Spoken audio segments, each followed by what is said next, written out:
Hello friends, welcome to beginners Tamil சமையல். இன்றைக்கி நம்ம என்ன பார்க்க போகிறோம்னா, இன்றைக்கி நம்ம சூப்பராக நூடுல்ஸ் வீட்டில் எப்படி செய்கிறதுன்னு பார்க்க போகிறோம். பிகினர்ஸ்லாம் நூடுல்ஸ் செய்யும்போது சின்ன சின்ன மிஸ்டேக்ஸ்லாம் பண்ணுவீங்க. அதெல்லாம் எப்படி கரெக்ட் பண்ணுங்கிறதையும் இந்த வீடியோவில் நான் சொல்லியிருக்கேன். வாங்க வீடியோக்கு போகலாம். இந்த நூடுல்ஸ் செய்கிறதுக்கு நான் ஒரு பெரிய பாத்திரத்தில் தண்ணி கொஞ்சம் நிறைய எடுத்து கொதிக்க வைக்க போகிறேன். இந்த தண்ணியில் என்ன பண்ண போகிறோம்னா, ஒரு 2 ஸ்பூன் கிட்ட எண்ணெய் ஊற்றிப்போம். அப்புறம் நூடுல்ஸுக்கு தேவையான உப்பையும் போட்டுப்போம். இப்போ நல்லா தண்ணி கொதிக்கணும். தண்ணி நல்லா கொதிச்சதுக்கப்புறம் தான் நூடுல்ஸ் சேர்க்க போகிறோம். நான் இன்றைக்கி ஒயிட் நூடுல்ஸ் எடுத்திருக்கேன். அதாவது ஒயிட் நூடுல்ஸ் மசாலா பேக்கெட்டோடையும் இருக்குது, மசாலா பேக்கெட் இல்லாமலும் கடையில் விற்குது. நான் மசாலா பேக்கெட் இல்லாத ஒயிட் நூடுல்ஸ் மட்டும்தான் வாங்கியிருக்கேன்.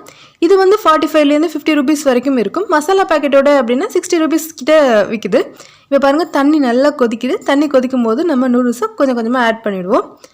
இந்த நூடுல்ஸ் வந்து நான் ஃபுல் பேக்கெட்டையும் போடலை. நான் ஒரு 200 கிராம் அதில் பாதி நூடுல்ஸ் தான் போட்டிருக்கேன். இதுவே ஒரு 2 பேர் தாராளமாக சாப்பிட்லாம். குட்டீஸாக இருந்தால் 4 பேர் 4 குட்டீஸ் வரைக்கும் சாப்பிட்லாம். இப்போ நம்ம நூடுல்ஸு ரொம்ப நேரம் வேக விடக்கூடாது. அதாவது 3 to 4 மினிட்ஸ்க்குள்ளே நூடுல்ஸை நம்ம எடுத்துடணும். இன்னும் கொஞ்சம் வெந்தால் பரவாயில்ல அப்படிங்கிற மாதிரி தான் நமக்கு தோணும். அதனால் நம்ம கொஞ்சம் நேரம் இருக்கட்டும் அப்படி சொல்லி நம்ம விட்டோன்னா கொஞ்சம் குழஞ்சிடும். அதனால் நம்ம ஃபிக்ஸ் பண்ணிக்கணும். நூடுல்ஸ் வேக வைக்கும் போது 3 to 4 மினிட்ஸ், ஒரு 4 மினிட்ஸ்ன்னு நீங்கள் கரெக்டாக வச்சிட்டிங்கன்னா அந்த டயத்துக்குள்ளே நம்ம நூடுல்ஸை எடுத்துடணும். அப்போ தான் நமக்கு குழையாமல் இருக்கும். இப்போ பாருங்கள், நான் நூடுல்ஸ் எடுத்து பார்க்குறேன். பாருங்கள், கட் பண்ணும்போது டக்குன்னு கட் ஆக மாட்டேது, கொஞ்சம் பொறுமையாக கட் ஆகுது. பாருங்கள், டக்குன்னு கட் ஆகிடுச்சுன்னா அதாவது ரொம்ப வெந்துருச்சுன்னு அர்த்தம். இந்த மாதிரி பொறுமையாக கட் பண்ணணும். அந்த மாதிரி நம்ம எடுத்துடணும். இப்போ நம்ம ஒரு விஷயத்தை ஃபாலோ பண்ணணும். என்னென்னா, நம்ம அம்மாலாம் புளி சாதம், லெமன் சாதம்லாம் செய்யும் போது நம்ம என்ன பண்ணுவாங்க, ஃபஸ்ட்டு சாதத்தை வடிச்சிட்டு அதில் கொஞ்சம் நல்லெண்ணெய் ஊற்றி வைப்பாங்க இல்லையா? ஏன்னா அந்த சாதம் வந்து நல்லா வெற வெறையாக இருக்கணுங்கிற மாதிரி. அதே போல் தான் நம்ம அதே மெத்தடை நம்ம இங்கே நூடுல்ஸுக்கும் ஃபாலோ பண்ண போகிறோம். நம்ம அம்மா என்ன யூஸ் பண்ணுவாங்க, நல்லெண்ணெய் யூஸ் பண்ணுவாங்கல்ல. ஆனால் நூடுல்ஸுக்கு அந்த மாதிரிலாம் தேவையில்லை. அதாவது வீட்டில் இருக்க அந்த சன்ஃப்ளவர் ஆயில் மட்டும் போதும். அதை எடுத்து நம்ம கொஞ்சம் மேலே தெளிச்சிடலாம். இல்லை இன்னும் கொஞ்சம் குழஞ்சிடும் அப்படிங்கிற ஒரு பயம் வந்துச்சுன்னா நீங்கள் என்ன பண்ணுங்கள், நம்ம வீட்டில் நார்மலாக வாட்டர் இருக்குது பாருங்கள், அந்த வாட்டரை நம்ம அது மேலே ஊற்றிட்டோன்னா அந்த ஹீட் கொஞ்சம் குறைஞ்சி அது ஓவர் குக் ஆகாமல் கொஞ்சம் தடுக்கும். அப்படி இல்லை, அப்படியே எனக்கு ஒரு மாதிரி இருக்குது அப்படின்னு சொன்னிங்கன்னா நீங்கள் என்ன பண்ணுங்கள், ஒரு பிளேட்டில் நல்லா பரப்பி வச்சுக்கோங்க. அப்போ தான் நல்லா வெற வெறையாக அந்த நூடுல்ஸ் இருக்கும். ஸோ இந்த மாதிரி ட்ரிக்லாம் நீங்கள் ஃபாலோ பண்ணிங்கன்னா நூடுல்ஸ் வந்து குழையாமல் நல்லா ஸ்டிஃபாக நல்லா வெற வெறையாக இருக்கும் அந்த நூடுல்ஸு. பாருங்கள், நான் தட்டில் கொஞ்சம் பரப்பி எடுத்து வச்சுக்கிறேன். 3 to 4 மினிட்ஸ். அப்புறம் அந்த குக் பண்ணுறதுக்கு 4 மினிட்ஸ் நீங்கள் கரெக்ட் டைம் வச்சுக்கோங்க. அப்புறம் மேலே கொஞ்சம் எண்ணெய் ஊற்றிக்கோங்க. இதை ரெண்டுத்தையும் ஃபாலோ பண்ணிங்கனாலே நூடுல்ஸ் நல்லா வெற வெறையாக இருக்கும். இங்கே பாருங்கள், ஒன்று ஒட்டாமல் எப்படி இருக்குது பாருங்கள். நூடுல்ஸ் நல்லா பொலன்னு இருக்குது பாருங்கள்.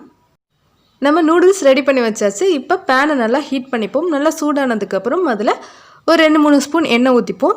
இங்கே நம்ம சோயா சாஸ் இல்லை ரெட் சில்லி சாஸ், வேறு எதுவும், அதாவது டொமேட்டோ சாஸ் எதுவுமே நம்ம சேர்க்க போகிறதில்ல. ஸோ வீட்டில் உள்ளதை வச்சு தான் நம்ம செய்ய போகிறோம். ஸோ நல்லா ஸ்பைஸியாக இருக்கிறதுக்கு நான் என்ன பண்ணுறேன், பச்சை மிளகாவை கொஞ்சம் நீட்டாக கட் பண்ணி வச்சுக்கிறேன். அது ஒரு 3 மிளகாய் எடுத்து அதையும் கட் பண்ணி போட்டேன். இன்னும் கொஞ்சம் நல்ல ஃப்ளேவர் கொடுக்குறதுக்கு என்ன பண்ணுறேன், பூண்டையும் நான் குட்டி குட்டியாக நீட்டாக கட் பண்ணி வச்சுருக்கேன். இப்போ நம்ம வெஜிடபிள்ஸையும் எல்லாத்தையும் நீட்டாக கட் பண்ண போகிறோம். ஏன்னா நூடுல்ஸுங்கிறதுனால நூடுல்ஸோட ஷேப்புக்கு ஏற்ற மாதிரி நல்லா நீட்டாக கட் பண்ணிப்போம். இதுவே நம்ம ஃப்ரைட் ரைஸ் செய்யும் போது குட்டி குட்டியாக கட் பண்ணிக்கலாம்.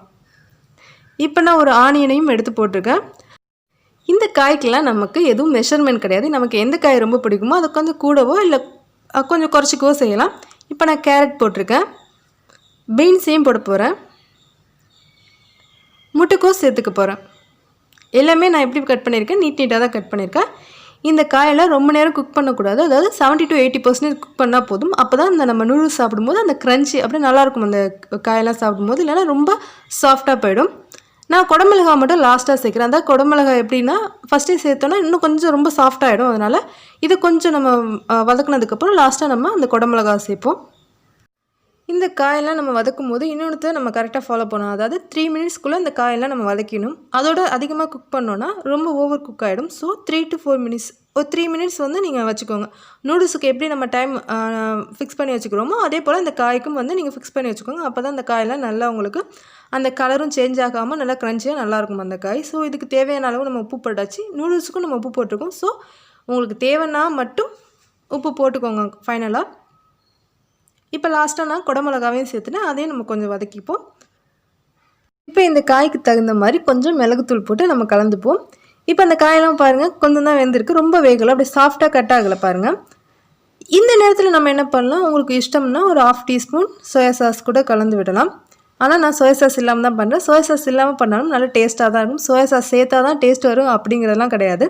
இப்போ இந்த வெஜிடபிள்ஸில் நான் கொஞ்சம் கொஞ்சமாக அந்த நூடுல்ஸ்லாம் நம்ம வேக வச்சு வச்சுருக்கோம் இல்லையா, அதையும் நம்ம ஆட் பண்ண போகிறோம்.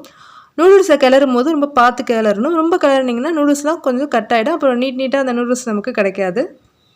இப்போ நூடுல்ஸ் போட்டதுக்கப்புறம் நம்ம ரொம்ப நேரம் அடுப்பில் வச்சுருக்கணும்னு அவசியம் இல்லை. ஒரு 2 மினிட்ஸ் மட்டும் அடுப்பில் இருந்தால் போதும். அதாவது எப்படின்னா ஒரு 2 மினிட்ஸில் நம்ம அதை கிளறி விடணும். அப்போ தான் ஒரு ஸ்மெல்லோட நல்ல ஒரு டேஸ்ட்டோட கிடைக்கும். நம்ம செய்யும் போதே அந்த ஒரு ஸ்மெல் வரும் பாருங்கள். அந்த ஹோட்டல் சைட்லாம் நம்ம போனோம்னா அப்போ ஒரு ஸ்மெல் வரும் பார்த்திங்க. அந்த நூடுல்ஸ் செய்யும் போது அந்த ஸ்மெல்லை நம்ம வீட்லேயே ஃபீல் பண்ணலாம். அந்த ஹை ஃப்ளேமில் வச்சு நீங்கள் ஒரு கிளறும் போது. இப்போ லாஸ்ட்டாக நம்ம கொஞ்சம் மிளகுத்தூள் போட்டு நம்ம கிளறி விடுவோம்.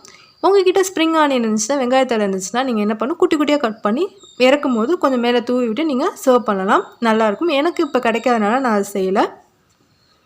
உங்களுக்கு கரண்டியால் நம்ம கிளறும் போது உங்களுக்கு கொஞ்சம் ஈஸியாக இல்லை அப்படின்னு நினச்சிங்கன்னா நீங்கள் 2 ஸ்பூன் வச்சு கூட கிளறலாம். உங்களுக்கு கொஞ்சம் ஈஸியாக இருக்கும் அது செய்யும் போது. அந்த நூடுல்ஸை கிளறும் போதே பார்க்கவே அழகாக இருக்கு பாருங்கள். இப்படி ஒன்று ஒட்டாமல் அழகாக இருக்குல்ல. நமக்கு நூடுல்ஸ் ரெடி ஆகிடுச்சு. இப்போ நம்ம சர்வ் பண்ணலாம். வாவ்! நூடுல்ஸ் பாருங்கள் எவ்வளோ சூப்பராக கலர்ஃபுல்லாக இருக்குது பாருங்கள். ஒன்று ஒட்டாமல் நீட்டாக அழகாக இருக்குல்ல நூடுல்ஸ். நீங்களும் வீட்டில் கண்டிப்பாக இதை ட்ரை பண்ணி பார்த்துட்டு எப்படி இருந்துச்சுன்னு கமெண்டில் சொல்லுங்கள். லைக் பண்ணுங்கள், ஷேர் பண்ணுங்கள். நம்ம வீடியோஸ்லாம் உங்களுக்கு பிடிச்சிருந்துச்சுன்னா நம்ம சேனலை மறக்காமல் சப்ஸ்கிரைப் பண்ணி பக்கத்தில் இருக்க பெல் சிம்பலையும் ப்ரெஸ் பண்ணிக்கோங்க. முடிஞ்ச வரைக்கும் நம்மளோட சாப்பாடெலாம் வேஸ்ட் பண்ணாமல் அதை இல்லாதவங்களுக்கு கொடுத்து அவங்களோட பசியை குறைப்போம். நன்றி, வணக்கம்.